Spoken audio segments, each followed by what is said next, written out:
What's up, everybody? Feeling rugged. I'm here at the Grow Biointensive Agriculture Center of Kenya, and def a favorite place. Just gonna do a short little something because to try to cover most of what's going on here. One, there's just too much going on here, and it would take forever. And I value your time. And I'm doing some other projects here, so you'll get some ideas maybe in some other videos or posts or something. Let's see, I visited here 2 years ago with some good friends, giving a shout out to Sam Lassity and Cecilia and Njoroge, who I will say I'm disappointed that I may not see on this trip, even though I'm in your home country. Come on. Both of them have visited here. I think Cecilia remains a bit more involved as like a current or former board member. This place is amazing. There's actually a lot of connections between East Africa and California, especially Central and Southern California. And I'll talk about that more later too. I hope some folks that are watching this or that I harass otherwise are going to come to the Heirloom Seed Festival coming up in mid-September. This is, I think, a Baker Creek thing happening in Southern California this time instead of Northern California. So that's really exciting. Anyway, here I am near the Herman Farber Food Forest, looking at mango trees that are beautifully and spectacularly in bloom. Oh my gosh, there's someone on this tree, speaking of California, that probably looks a lot like, at least the body, looks a lot like our fig beetles at home. The body morphology, but the coloring has its own unique beauty. I really find this to be a very handsome beetle. Yeah, ours at home are the fig beetle. They're green, they fly in your face and stuff like that. And are everywhere.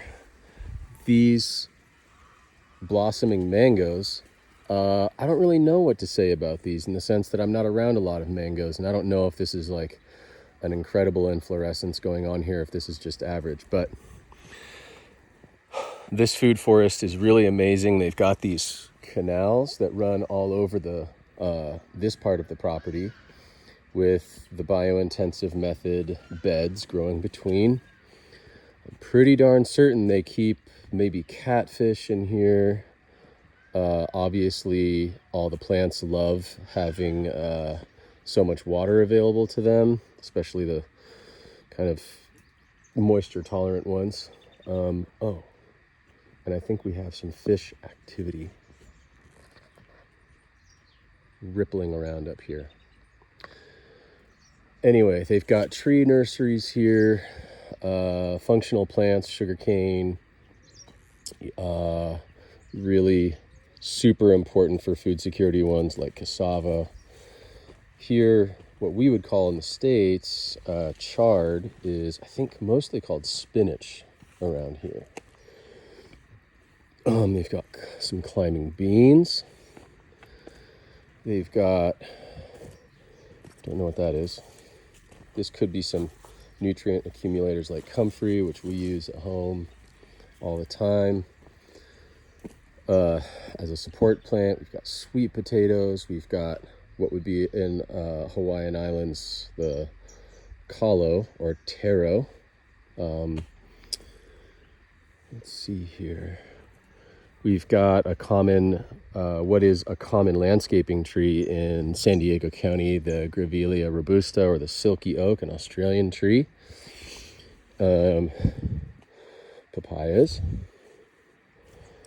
What else? Looks like maybe some avocado could be around here too. And yeah, good old regulars like maize, what we would call corn. So anyway, yeah, a little bit of a rambling longer video, but this is nothing compared to what could be shared about this place.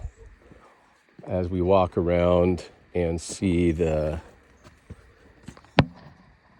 greenhouse. Part of it might just be shade. Nope, shade house is over here.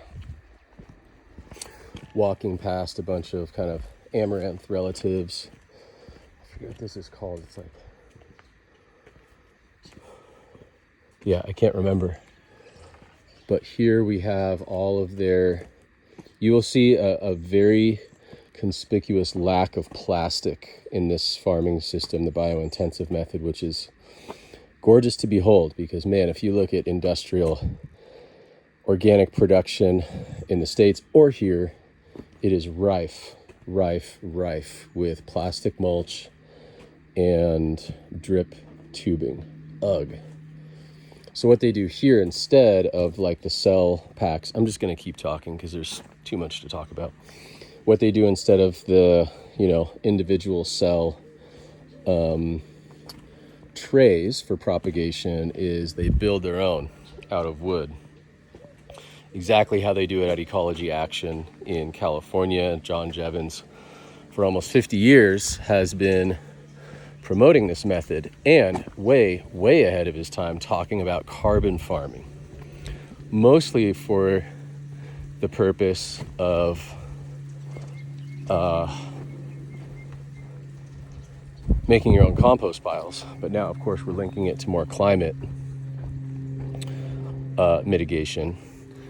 There's a cool road right outside, and there's probably a Maasai herdsman at the end of this cattle herd coming by. I saw him in the blue walk by this morning. So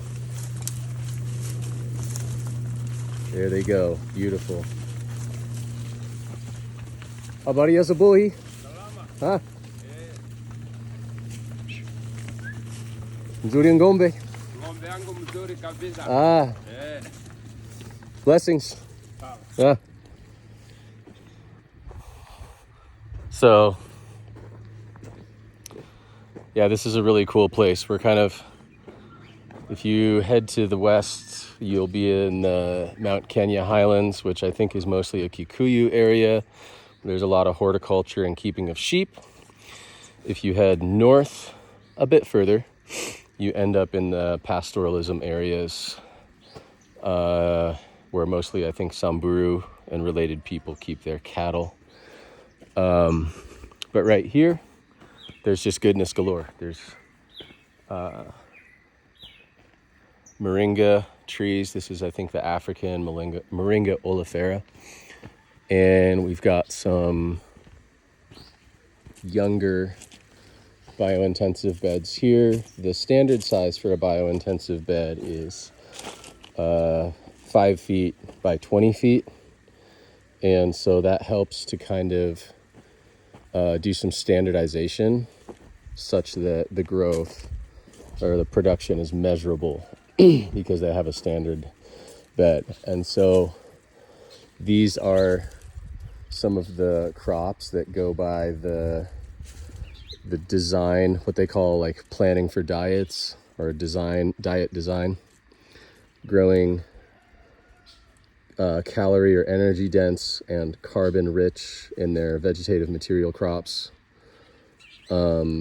especially emphasizing the carbon. Here the calorie crops are also these are rich in calories and kind of non-perishables.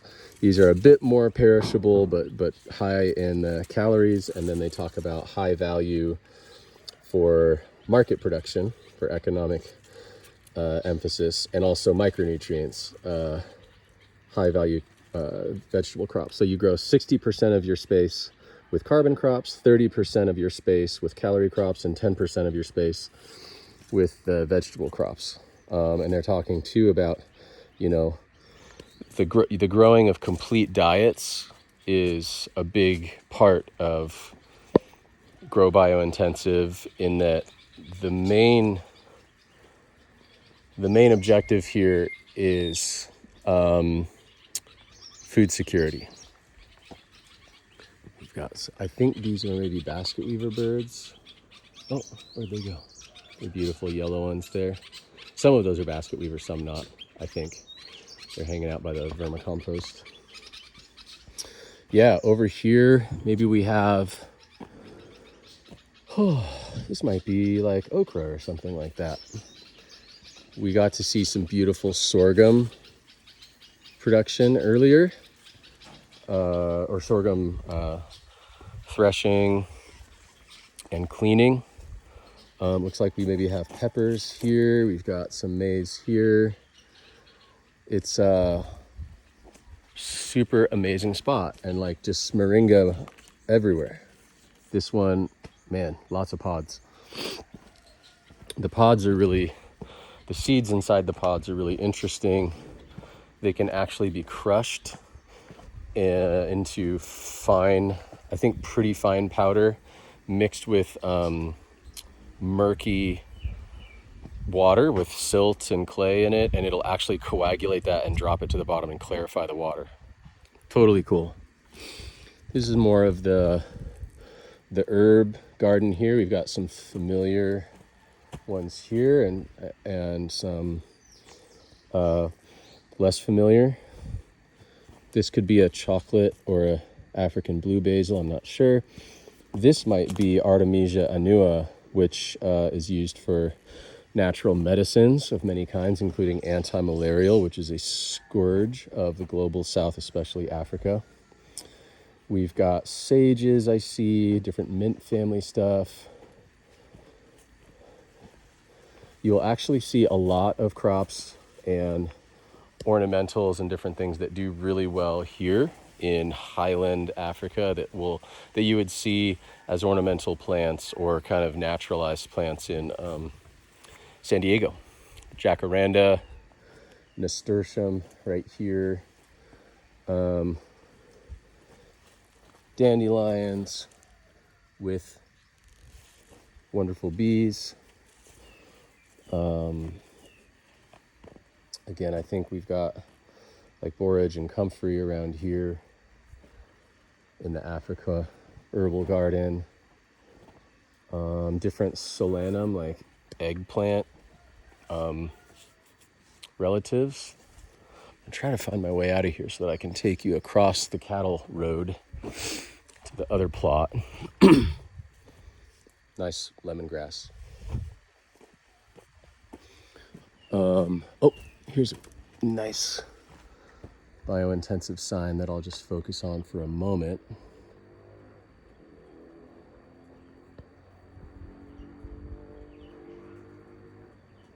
Principles. A big one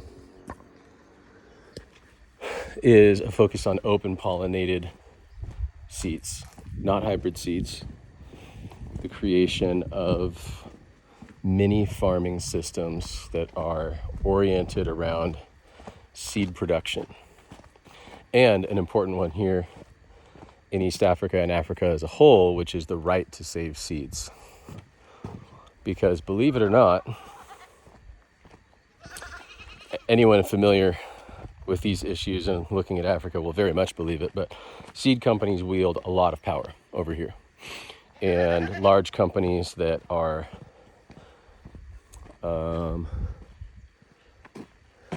got some goats. Mbuzi over here in Swahili. Seed companies are like any other big business in that lines between them and governmental actors can blur. So advocating for small farmers to have the right to save and exchange and through proper governmental channels sell seeds is a big topic. This is a really beautiful plot over here. I'll maybe drop a drone photo of this spot into this video perhaps. Again, the canals, this whole institution was built by Sam and Doritu, who I'm working with on some stuff from the ground up. I think it was this bare plot of land, maybe, I don't know, 15 years ago. Oh, look at this butterfly. There's no shortage of amazing butterflies around here. But this was a marshy piece of land, and he built it up from that to what it is now. You know, a decades strong institution with wonderful partners, funders in Europe and the USA. And again, some of the strongest partners are most certainly in California, the Bay Area included, which is exciting because that's where I'm from. So it's just beautiful small world. We've got awesome interplanted spinach and onions here. This looks like maybe an indigenous or a vegetable, or it could just be a spinach with more allium crops. And I just saw a little squirrel in here. We got lots of kales. The wetland that this place was is kind of still here through these canals. Buddy's a boy.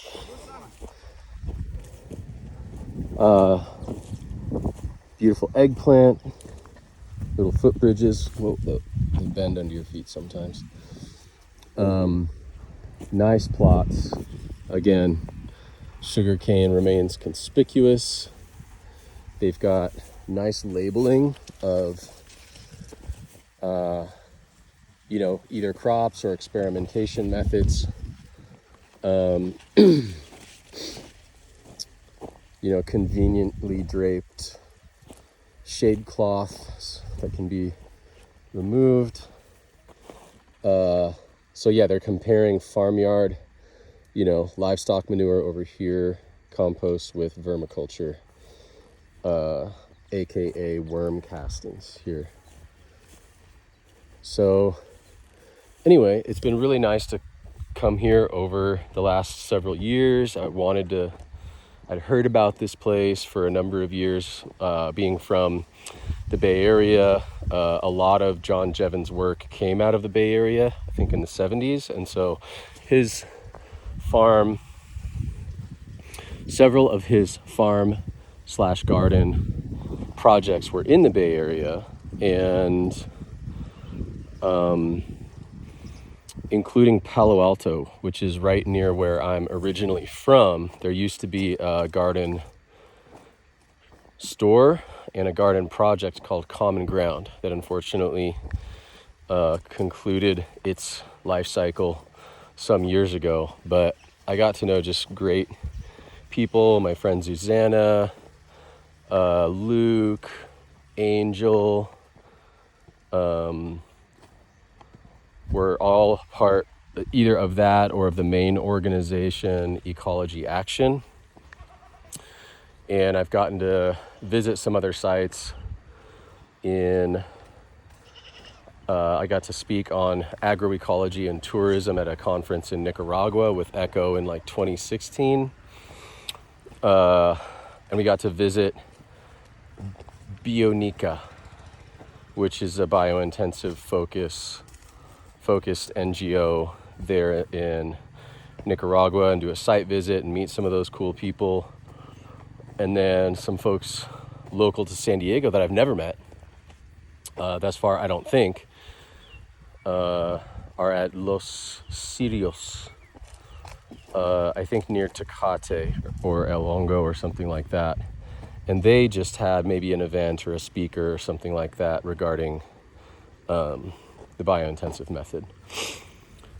And my hope, we're actually hosting some folks from the really challenging drylands of Isiolo, some Samburu tribe people today here at G-BIACK.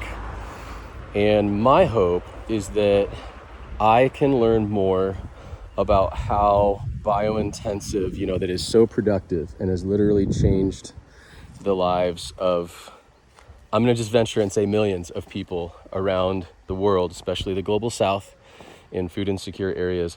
I want to know how biointensive agriculture performs in dry areas around the world. Because when I think about San Diego, the greater Southwest, Arizona, northern Mexico, this is a dry area. San Diego and southern Arizona, Tucson, get about the same amount of rain. They get on a good year, which are fewer and further between these days. That means 10 inches of rain, and we almost never get that. We have the Mediterranean climate in San Diego, so we get almost all the rain in just December, January, February, March. Unimodal, one rainy season. Tucson has a bimodal rainy season. They have the winter rains, and then they have the monsoon. And historically, the Kumeyaay Nation, I would say, did practice two forms of agriculture: the tending of the oak woodlands, the oak being their staple food. So they certainly pruned and planted and burned and did many things to cultivate that extensive agroforest. And then the Kumeyaay have also, and are still doing so, and the Kumeyaay Jumbo are reviving those cultural practices, and also historically and practice like a planted agriculture that would be more recognizable to contemporary people as agriculture along the Colorado River. And I think they grew and have grown corn and some other more agricultural crops. The Tohono O'odham people of the Tucson area have and still strongly do practice, a corn and bean and many other crop agriculture. And I think I have read that that land around Tucson is some of the oldest, most historic agricultural land in the continental United States and maybe North America. So, sorry if the camera's been looking at like my neck a lot of the time, but yeah, I'll finish here in front of the ponds that produce a lot of hyacinth and fish and stuff. And I think maybe have ducks or somebody in here. Not sure who's in here, but I went on for a long time with this video, not anticipating to, but I was just too excited. And here's the summary: the African integrated farming system. Soil well tended, water judiciously used, indigenous and introduced crops and livestock and manure in a cycle, in a closed system.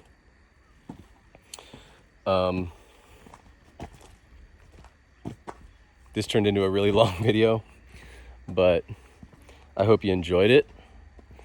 I hope you're inspired to learn more about how any of us worldwide can grow our own food and support community partners and community members and friends and businesses that produce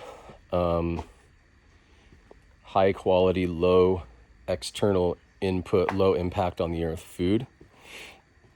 And that you might even be interested to learn more about the biointensive method with its excellent meticulous composting,